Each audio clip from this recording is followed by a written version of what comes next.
भोले के भक्तों का जज्बा ही कुछ अलग होता है। ना उन्हें रुकावट रोक सकती है, ना उन्हें हार और हालात हरा सकते हैं। हर सफ़र एक कहानी होती है। कुछ लोगों में बिज़नेस का जुनून होता है, कुछ में भक्ति का सुकून होता है और कुछ में दोनों की ही संगति और संगत का असर साथ चलता है। ऐसे ही आज हमारे साथ एक खास मेहमान मौजूद है। अजमेर में अपनी मेहनत से, अपने व्यवहार से एक अपना नाम कमाए हुए हमारे बड़े भैया जितेंद्र जी रंगवानी जी। बड़े भैया बहुत-बहुत धन्यवाद अपना कीमती समय देने के लिए। मैं स्टार्टिंग पॉडकास्ट की वजह इसी से करना चाहता हूँ कि अजमेर में इतनी अच्छी पहचान बनाए रखना और इस पहचान को मेंटेन करे रखना आपने कैसे स्टार्ट किया था? कब आप किस परवरिश में आप पले बड़े हुए? क्या आपका बचपन का बैकग्राउंड था? अभी आप किस बैकग्राउंड से हैं? किस बिज़नेस को अभी आप रन कर रहे हैं? किस पॉलिटिक्स पार्टी से आप बिलॉन्ग करते हुए हो? देखिए निखिल भैया, मैं एक साधारण फैमिली से हूँ। मेरे पिताजी, मेरे बड़े बुजुर्ग बहुत मेहनत करी है और उन्हीं के आशीर्वाद से और मेरे शिव जी के आशीर्वाद से मैं इस मुकाम पर पहुँचा हूँ और उन्होंने बहुत मेहनत करी है।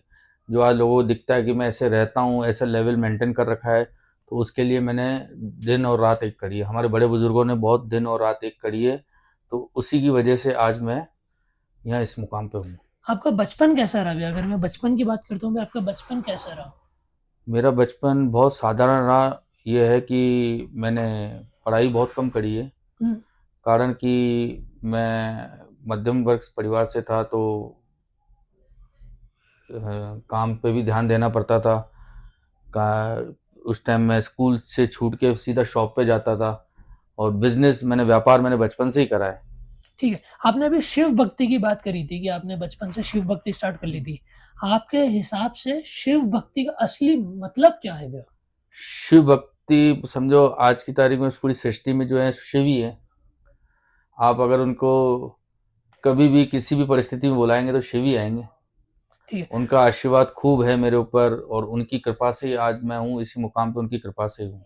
बचपन से लेकर अभी तक आपका शिव भक्ति को लेकर ऐसा कोई मोमेंट या ऐसा कोई एक्सपीरियंस जब आपको लगा हो कि शिव जी ने ही मुझे रास्ता दिखाया, उन्होंने ही मुझे मदद करी है, यहीं तक वो मेरा हाथ पकड़ के लेकर आए? ऐसा है निखिल जी कि कोई भी आदमी आगे बढ़ता है तो उसको कहीं न कहीं रुकावटें आती ही हैं और कई रोकने वाले भी होते हैं, कई चाहने वाले भी होते हैं, कई प्रेमी भी होते हैं। लेकिन हमेशा मेरे शिव जी ने मेरे बहुत साथ दिया है और उनकी कृपा से ही और वो ही अपने आप सँभाल लेते हैं सबको। आप मध्यम वर्ग परिवार से बिलॉन्ग करते हैं जी, जैसे आपने बताया। जी। आपके हिसाब से परिवार का असली मतलब क्या है? क्या परिवार का असली मतलब रोज़ शाम को टेबल पे एक साथ बैठ के खाना खाना है या सबके चेहरों पे खुशी रहना है? देखो परिवार में सबसे पहले तो एक एकता होनी चाहिए, एक प्रेम होना चाहिए और परिवार जब साथ बैठते हैं तो हम यूँ हैं कि आज हम 3 भाई हैं। तीनों भाई का अलग-अलग व्यापार है, लेकिन कभी-कभार हम यूँ हैं कि मिलते भी बहुत कम हैं, लेकिन जब मिलते हैं तो यूँ लगता है कि हम सब साथ 24 घंटे साथ रहते हैं, ऐसा प्रेम है हमारे बीच में। और परिवार एक शक्ति है, जो हमेशा हमें को एक अलग एनर्जी देती है। ठीक चाहे है। मेरे परिवार बहुत बड़ा परिवार है, मेरे चाचा हैं, मेरे फादर तो स्वर्गवास हो गए, बाकी मेरे चाचा जी हैं, वो हमारे पिता समान ही हैं, वो हमारे पिता जैसा ही प्यार करते हैं। ठीक है। आप भैया सिंधी कम्युनिटी से बिलॉन्ग करते हैं। सिंधी कम्युनिटी की अगर एक किसी भी नॉर्मल इंसान से पूछा जाए तो सिंधी कम्युनिटी को लेकर एक ही शब्द दिमाग में आता है, बोले सिंधी कम्युनिटी से है तो कुछ ना कुछ बिज़नेस करता ही होगा, चाहे वो बचपन से करता है। सिंधी कम्युनिटी में बिज़नेस काफ़ी स्ट्रॉन्ग माना जाता है, वो क्यों माना जाता है? उसके पीछे का क्या रीज़न होता है भैया? निखिल जी ऐसा है कि जो सिंधी कम्युनिटी है ना, वो आप अगर इतिहास से देख लेंगे तो मोहनजोदड़ो था एक। ये हुँ, मोहनजोदड़ो आपने मूवी भी देखी होगी और वैसे इतिहास में है इतिहास में भी लिखा हुआ है। तो हमारा पूर्वजों का ही काम व्यापार करना था। जो पहले अभी जैसे बिल्डिंगें बन रही है तो अभी आपने देखी होंगी उस टाइम मोहनजोदड़ो जिस सन में हुँ। था, तो तब से ही हमारे व्यापार का एक खून में व्यापार है। मतलब बिज़नेस स्टाइल भी काफ़ी अलग होता है। बचपन से आप लोगों को ऐसे परिवार में क्या परवरिश की जाती है? क्या बचपन से माता-पिता क्या बचपन से ही आपको बिज़नेस की तरफ रुझान कर देते हैं या बचपन में आपको क्या चीज़ सिखाई जाती है? जैसे और फैमिली होती है, देख वहाँ देखो पे देखो क्या है निखिल जी, हम जो सिंधी कास्ट से आते हैं, तो पहले एक अखंड भारत हुआ करता था। हुँ, उसका विभाजन हुआ, तब हमारे पूर्वज सब कुछ छोड़कर, गहने, बिल्डिंगें, ज़मीन जायदाद सब कुछ छोड़कर भारत आए। सिर्फ़ अपना धर्म बचाने के लिए आए। कुछ भी नहीं था। हम अपने बुजुर्गों से सुनते हैं कि एक कपड़े में वो मतलब इंडिया कोई आते हैं। पानी के रास्ते से आया, कोई रेलवे के रास्ते से आया, कोई पैदल भी आया, चल के आया, हर कोई। और यहाँ आते ही कुछ भी नहीं था। तो जैसे हमारे दादाजी बताते कि मेरे पिता साहब बताते थे, दादाजी बताते थे कि स्टेशन पे उतर के हमारे पास कुछ भी नहीं था। आप सोचो, जेब में चवन्नी नहीं हो और कैसा गुजारा करेंगे, उनको परिवार भी चलाना था। तो उसी टाइम से कुछ ना कुछ जिसको जो बिजनेस मिला वो, जैसे हमारे दादाजी का, उनको वहाँ पे हमारा गुलकंद का काम था, तो उनको गुलकंद का एक्सपीरियंस था, तो वो बना के बेचा। ऐसे करके हम आगे बढ़े। तो इसलिए बचपन से ही हमारे को धंधे का, बिजनेस का एक ज्ञान दिया जाता है। ओके। भैया सिंधी कल्चर और सिंधी बिजनेस के एथिक्स जो होते हैं, सिंधी कल्चर के काफ़ी एथिक्स होते हैं, सिंधी फेस्टिवल्स होता है, इसको आप किस तरह से देखते हैं? क्या सिंधी कम्युनिटी के जो कल्चर है, इसको अपन किस तरह से आगे लेके जा सकते हैं? पहले तो मैं मेरे समाज को एक निवेदन करना चाहता हूँ कि आजकल जो हमारे समाज में एक चीज़ चल रही है कि हिंदी बोलने का। हम्म। तो मैं मेरी बहनों को, माताओं को और सबको यही निवेदन करना चाहता हूँ कि अपने बच्चों को सिंधी ज़रूर सिखाएं और सिंध के बारे में ज़रूर बताएं कि सिंध में क्या था, कैसे हम आए, क्या रहे, हमारा इतिहास ज़रूर बताएं। और सिंधी लैंग्वेज बोलना आजकल क्या है कि मॉडर्न फैशन के हिसाब से आजकल सिंधी लैंग्वेज कम बोलना चाहते हैं। तो मैं सभी बहनों को, माताओं को और मेरे बड़े भाइयों को, छोटे भाइयों को, सबको कहना चाहता हूँ कि सिंधी भाषा का ज़रूर प्रयोग करें। ठीक है। भैया जो आपके फोर फादर जो थे वो सिंध से आए थे, जो आपकी कुल देवी है हिंगलाज माता, वो अभी पाकिस्तान में है। क्या सिंधी कम्युनिटी ऐसा कुछ प्रयास कर रही है कि वहाँ पे एक यात्रा लेकर जाएं, दर्शन के लिए लेकर हर जाएं? साल होती है। उसको लेकर आपका क्या विचार है? देखिए, उसके लेकर हमारी गवर्नमेंट भी बहुत अच्छा प्रयास करती थी, और जब से माननीय मोदी जी आए हैं, तो उनके प्रयासों से हर साल वहाँ पे यात्रा जाती है। और हमारे अजमेर के लोकसभा अध्यक्ष श्रीमान वासुदेव नानी जी के नेतृत्व में भी शायद जनवरी या फरवरी में अभी कुछ दर्शनार्थी जाएंगे। ओके। मैं रिसेंट कंट्रोवर्सी की अगर मैं बात करूं सिंधी कम्युनिटी को लेकर, अमित बघेल, आपने नाम सुना होगा, इन्होंने सिंधी समाज को लेकर एक बहुत ही घोर बयान दिया है। इसको आप किस तरह से देखते हैं? क्योंकि उन्होंने काफी एक वर्ड का यूज किया है, मछली पे बैठे हुए भगवान। देखिए, मैं उसके बारे में क्या बात करूँ, वो तो मानसिक पीड़ित है। और मैंने पता करा था, 2-4 दोस्त हैं मेरे, उनको फ़ोन किया था, बोले यार वो तो है ही मेंटल। तो उस मानसिक पीड़ित के लिए क्या बात करूँ, उसको ये पता होना चाहिए कि हम पाकिस्तानी कब से हो गए। हम अखंड भारत का हिस्सा हैं। हम अपना धर्म बचाने के लिए तो वहाँ अपनी सारी चीज़ें छोड़ के और यहाँ आए। तो अपना धर्म बचाने के लिए हम पाकिस्तानी नहीं भाई, हम भारतीय हैं, हिंदुस्तानी हैं। और अगर तू ऐसी बात करता है तो तू पाकिस्तानी है। मुझे लगता है तेरी सोच ही पाकिस्तानी, क्योंकि तू वो कुत्ता है जो भोगता हमारे लिए और खाता किसी और का है। मतलब खाता भी हमारा है और भोगता किसी और के लिए। ठीक है।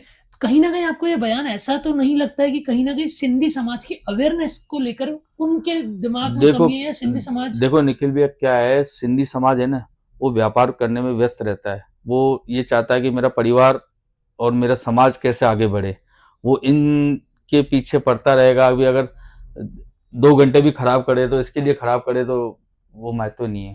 ठीक है। सिंधी समाज इंडिया को लेकर कितना विकास में कंट्रीब्यूशन कर रहा है भैया? विकास को आगे बढ़ाने में देखिए, कितना अपने आप महत्वपूर्ण? अगर एक अजमेर की बात करेंगे तो हर 2 घर छोड़ के एक घर सिंधी समाज का बाहर है। तो बाहर से पैसा कमाते तो इंडिया में ही आता है, इंडिया की जीडीपी बढ़ती है, इंडिया की रेवेन्यू आती है।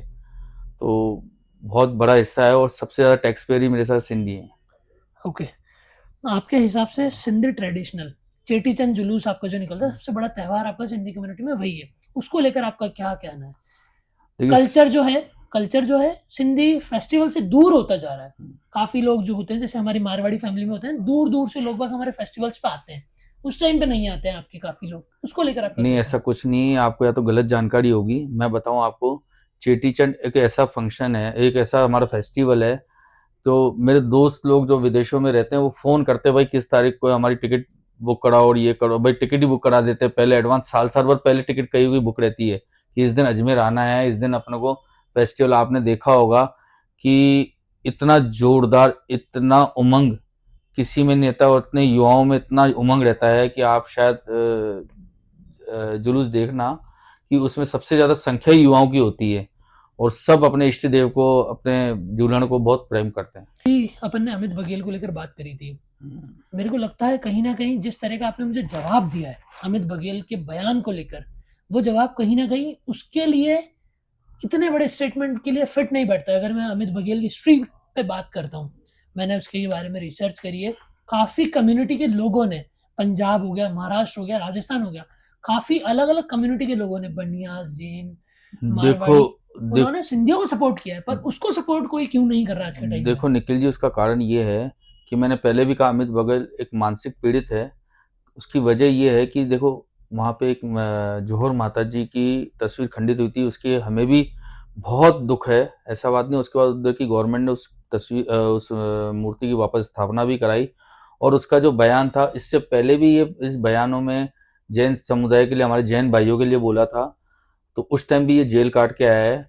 और उसकी एक ओछी राजनीति है, ये अपने आप को चर्चित करना चाहता है, लेकिन ऐसी चीज़ों से वो चर्चित नहीं हो सकता है। क्या है, हमेशा हर समाज का, हर धर्म का एक इज्जत करनी चाहिए। देखो, आज हमारे भगवान के लिए बोला है, तो ये बहुत गलत है, इसकी मैं कड़ी निंदा करता हूँ। और किसी भी धर्म के लिए, किसी भी जाति के लिए नहीं बोलना चाहिए। और ये तो क्या है कि तुच्छ नेता है, तो ये अपने आप की अपना सोशल साइड पे डेकोरम बनाने के हिसाब से कर रहा है, लेकिन ऐसी पर राजनीति भैया, चलती नहीं है। अगर डेकोरम की बात करें, तो किसी को नीचे गिराकर, किसी के समाज पे उंगली उठाकर अगर आप खुद को उठ रहे हैं, तो वो गलत चीज़ है। तो वहीं तक ही सीमित रहेगा ना, ठीक है, वो वहीं तक ही सीमित है। सिंधी समाज इस पे क्या एक्शन लेने वाला है? सिंधी समाज देखिए, में जो, हमारे सारे मुखी साहब हैं, सारी सिंधी पंचायतें हैं, जितनी भी हैं, आप देख ही रहे हैं, पूरे देश भर में प्रदर्शन हो रहा है, उसके पुतले फूके जा रहे हैं। और कई जगह एफआईआर भी दर्ज हो गई है। और हमारे दो चार संगठन हैं, जिसके मैं पदाधिकारी भी हूँ, उन संगठनों की ओर से भी हम एफआईआर दर्ज करवा रहे, प्रदर्शन हो ही रहा है, और हम इसकी घोर निंदा करते हैं। और सिंधी समाज एक ऐसा समाज है जो जीरो से हीरो हुआ है, तो हर किसी को जेलिसिस होती है। अब भैया, अभी आपने बताया कि आपकी कम्युनिटी के लोग, आपकी पंचायत के लोग, जैसे हर कम्युनिटी में एक संघ होता है, संस्था होती है, उसके लोग इस पे एक एक्शन ले रहे हैं। क्या इस पे एक्शन लेना एक सही ऑप्शन है? आखिरी में इसको जेल हो जाएगी, या जो भी इस पे सरकार एक्शन लेगी, कम्युनिटी बैठेगी, इस पे एक एक्शन लिया जाएगा। पर 2021 में या 2020 में, जैसा मैं रिसर्च टीम से बताया, इसने जैन कम्युनिटी के लिए भी बोला था गलत। जेल हुई, 6 से 8 महीने काटने के बाद ये बाहर आए। 4 साल का गैप लेने के बाद 4 साल पे इन्होंने अपनी राजनीति स्टार्ट करी, राजनीतिक में अपनी एक अलग पहचान बनाई। ऐसा नहीं है इन्होंने अपनी पॉजिटिव छवि नहीं बनाई, अपने क्षेत्र में पॉजिटिव छवि लेके चल रहे हैं, तभी आज इनको इनके लोग रोक रहे हैं। प्रोटेक्शन इनको मिल रहा है अपने लोगों से। तो क्या जेल जाना इनको एक आखिरी रास्ता होगा? क्या जेल जाना इनके लिए एक लास्ट ऑप्शन होगा? आपके हिसाब से इसका क्या कहना है? देखिए निखिल जी, क्या है, कोई एक कुत्ते की पूंछ होती है, वो टेढ़ी, कितना भी आप उसको बॉटल में डाल दो, पाइप में डाल दो, लेकिन वो जब भी निकलेगा वापस टेढ़ी हो जाएगी। तो ये कुत्ते की पूंछ है। ये क्या है, हर बार कुछ न कुछ अपने आप को हाईलाइट होने के लिए, सोशल साइट पे हाईलाइट होने के लिए कुछ न कुछ ये करता रहता है, लेकिन इस चीज़ों से कोई हाईलाइट नहीं होता है। इसमें इसकी समाज में भी इसकी छवि बिगड़ रही है, खुद की छवि बिगड़ रही है। और मैं तो छत्तीसगढ़ गवर्नमेंट से और वहाँ के प्रशासन से यही निवेदन करना चाहता हूँ कि ऐसे कुत्ते को 20 सड़क पर फांसी दे देनी चाहिए, कि दोबारा किसी ऐसी की हिम्मत ना हो जो इस पूरे भारत को कहीं विभाजन की बातें ना करे बस। ठीक है, तो ये हुई आपकी कम्युनिटी की बात है, आपके परिवार की बातें हमने करी। अब थोड़ा सा यूथ की तरफ चलते हैं, क्योंकि आपको देखकर काफ़ी यूथ के जो लोग हैं वो आपको फॉलो करते हैं, आपको अपना आइडल मानते हैं और आगे बढ़ते हैं। आपके बिजनेस माइंडसेट को काफ़ी लोग देखते हैं, काफ़ी कुछ सीखते हैं। अगर यूथ आज के टाइम में, इतने संघर्ष के समय में बिजनेस स्टार्ट करना चाहे, तो उसको किन चीज़ों का ध्यान रखना चाहिए? किस माइंडसेट से उसको बिजनेस की तरफ बढ़ना चाहिए? देखिए निखिल जी, जब हमने व्यापार स्टार्ट किया, तब तो ऐसे क्या है, ज़्यादा साधन थे नहीं। और आज की तारीख में क्या है, साधन, खर्चे इतने हो गए हैं, तो आजकल यूथ क्या चाहता है कि झट से यूं करोड़पति बन जाए। तो झट से नहीं बनते हैं, मेहनत करनी पड़ती है। और आजकल जो प्रलोभन होते हैं, उन प्रलोभन से दूर रहें थोड़ा, क्योंकि आजकल प्रलोभन की वजह से ही कई जने बनते तो रॉकेट हैं और नीचे दैश हो जाते हैं। तो मेहनत करना बहुत ज़रूरी है, क्योंकि मेहनत के बिना कुछ भी नहीं है। ठीक है, पॉलिटिक्स में अगर कोई अपना करियर स्टार्ट करे, क्योंकि राजस्थान की अपन बात करें तो राजस्थान में अभी छात्र संघ चुनाव नहीं हो रहा है, अगर कोई अपना रुझान पॉलिटिक्स की तरफ रखता है, छात्र राजनीति की तरफ रखता है। इसमें आपका क्या कहना है? क्योंकि आप एक ऐसी पार्टी से आते हैं, बीजेपी से, जिसके भी राजस्थान में सरकार है, केंद्र में सरकार है, डबल इंजन की सरकार, इसको बोलते हुए चल रहा है। क्यों छात्र संघ चुनाव नहीं हो रहे हैं? इस पे आपका क्या कहना है कि छात्र देखो वो संघ तो होने चाहिए? छात्र संघ चुनाव हो या नहीं हो उसकी एक अलग बात है, लेकिन जिसको अगर राजनीति स्टार्ट करनी है तो पहले गरीब की गणेश बनकर सेवा करे, गणेश मानकर सेवा करे, और सेवा करेगा अपने आप ही राजनीति चलेगी उसकी। बाकी कई छात्र नेता बने हुए हैं तो उनकी कौन सी राजनीति चल रही है, वो बंद ठप बैठे हैं। ठीक है, आपने गरीब को गणेश मानकर सेवा करने का बोला है। सेम लाइन बोलते हैं अजमेर के एक कत्तावर नेता भंवर सिंह जी पलड़ा, आपके काफी नियर संबंध भी रहते हैं, उनको लेकर आपके क्या विचार है? नियत संबंधी वो मेरे बड़े भाई जैसे हैं, हमेशा मेरे ऊपर उनका पूरा आशीर्वाद है। जैसे शिव जी का आशीर्वाद उन मेरे ऊपर है, वैसे भी उनका आशीर्वाद मेरे ऊपर हमेशा है, और हमेशा मैं उनकी इतनी रेस्पेक्ट अपने पिता समान मानता हूँ।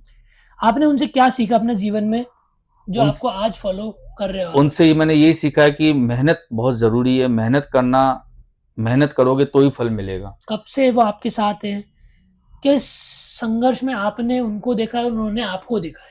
मैं तो हमेशा जब से देखा है उनको संघर्ष में ही देखा है, चाहे कितने भी उनका मिलियनर बिलियनर बन जाए, लेकिन करोड़पति बन जाए, लेकिन हमेशा संघर्ष में रहते हैं, क्योंकि उनको हमेशा क्या होता है, जो आदमी बढ़ता है उसको रोकने की कई चीजें होती हैं, तो लेकिन उनके ऊपर शिव जी का आशीर्वाद है। उनको काफी लोगों ने उनको रोकने की कोशिश करी है। कईयों ने करी और करते रहते हैं, लेकिन हमेशा सफल रहते हैं, क्योंकि ये खुद भोले के भक्त हैं, तो अपने आप ही उनका डमरू चल जाता है। ठीक है, और मैंने इनका इतना डेकोरम देखा है कि बड़े से बड़े मंत्री, बड़े से बड़े पद पे बैठे हैं, वो भी फेल है इनके सामने। ओके। आपके हिसाब से शिव जी की आपने बात करी, आपके हिसाब से शिव जी का कोई ऐसा मंत्र जो आपने अपने गुरु से सीखा या आपने किसी को गुरु बनाया, उन्होंने आपको दिया, आप उसको अपने डेली लाइफ में कैसे लेके चल रहे हैं, क्या वो मंत्र है? देखिए मेरा गुरु तो कोई नहीं है, मेरे इष्ट देवी गुरु हैं, मेरे शिव जी इष्ट देव हैं, मैं उनको अपना आराध्य देव मानता हूँ। वैसे हमारे इष्ट देव तो झूलेलाल साईं हैं, लेकिन मैं अपना आराध्य देव शिव जी को मानता हूँ। और उनके तो मंत्र वो तो ऐसे हैं कि एक जल में ही बम बम बोले हो जाते हैं। वैसे मैं महामृत्यु जाप का मंत्र ज़्यादा जाप करता हूँ। ओके, आपके हिसाब से भैया सक्सेस का असली मतलब क्या है? पैसा, रेस्पेक्ट या एक लेगेसी? देखो मेरा मतलब है कि सक्सेस के लिए हमेशा रेस्पेक्ट भी होनी चाहिए। पैसा तो क्या कभी भी कमा लो, पैसा आज की तारीख में हर कोई कमा सकता है ना। पैसा कमाना कोई बड़ी बात नहीं है, लेकिन रेस्पेक्ट रहना, समाज में इज्जत रहना बहुत बड़ी बात है। परिवार में प्रेम प्यार रखना बहुत बड़ी बात है, परिवार में एकता होना बहुत बड़ी बात है। और समाज में हमेशा ऐसे बन के चलो कि जीरो लेवल पे, ग्राउंड लेवल पे करोगे तो सब कुछ सक्सेस है। समझो 4 आदमी आपको पीछे याद करे, 4 आदमी पीछे गाली ना दे, ऐसा काम ना करें। ओके, आपको अगर राजस्थान के युवाओं को एक मैसेज देना हो तो आप वो क्या देना चाहेंगे? ये मैसेज आपका पहले हिंदी लैंग्वेज में होना चाहिए, फिर सिंधी लैंग्वेज में होना चाहिए?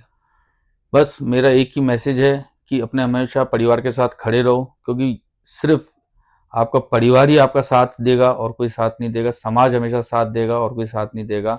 और हमेशा शिव जी की भक्ति करो, अपने इष्ट देव को मानो, जैसे मैं शिव जी को मानता हूँ, आपका भी कोई इष्ट देव होगा उसको मानो अपने। और सच्चाई पे चलो, सच्चाई पे चलो, कर्म ऐसे करो कि किसी का दिल न दुखे। यही मैसेज या इससे मिलता जुलता मैसेज आप सिंधी कम्युनिटी के युवाओं को अपनी सिंधी भाषा में देना चाहें? जय झूलेलाल। मां सभिनि खे इहो थो चवणु चाहियां कि हमेशा ईमानदारी सां रहो, हमेशा पंहिंजे वॾनि जी इज़त कयो, उनखे मान सम्मान ॾियो ऐं हमेशा उन्हनि जी सेवा कयो। जय झूलेलाल।